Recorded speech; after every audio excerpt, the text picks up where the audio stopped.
और ऊपर से उन्हें एक गंभीर बीमारी फेशियल पैरालिसिस ने जकड़ लिया, जिससे उनका आधा शरीर पैरालिसिस मार गया।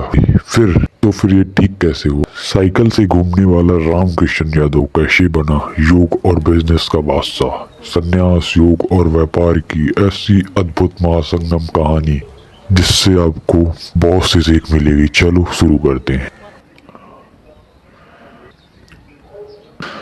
साल 1965 में महेंद्रगढ़ जिले के अलीपुर गांव में गुलाब देवी और रामनिवास यादव, एक साधारण किसान रामकिशन यादव का जन्म। बचपन में रामकिशन यादव को आधे शरीर के हिस्से में लकवा मार दिया था और उनका आधा शरीर खराब हो गया था।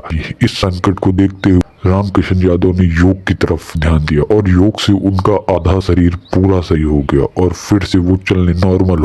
इससे उन्हें योग की तरफ अत्यधिक रुचि हुई और उन्हें इस चमत्कार पर विश्वास नहीं हुआ। योग ने उनके जीवन को पूरी तरीके से बदल दिया, जिससे वो योग से बहुत ज्यादा प्रभावित हुए। सिर्फ 14 साल की उम्र में रामकिशन यादव गुरुकुल गए, जहां उन्होंने संस्कृत, वेद, उपनिषद और योग का गहरा अध्ययन किया। आचार्य बलदेव जी जैसे गुरुओं के मार्गदर्शन में उन्होंने योग के रहस्यों को समझा। इसी दौरान उन्हें रामकिशन यादव से बाबा रामदेव बने और उनके जीवन के सबसे महत्वपूर्ण साथी आचार्य बालकृष्ण से यही मुलाकात हुई, जो आगे चलकर पतंजलि के संस्थापक बने। दोनों लोगों का सपना था भारत की प्राचीन विरासत योग और आयुर्वेद को फिर से जीवित करना।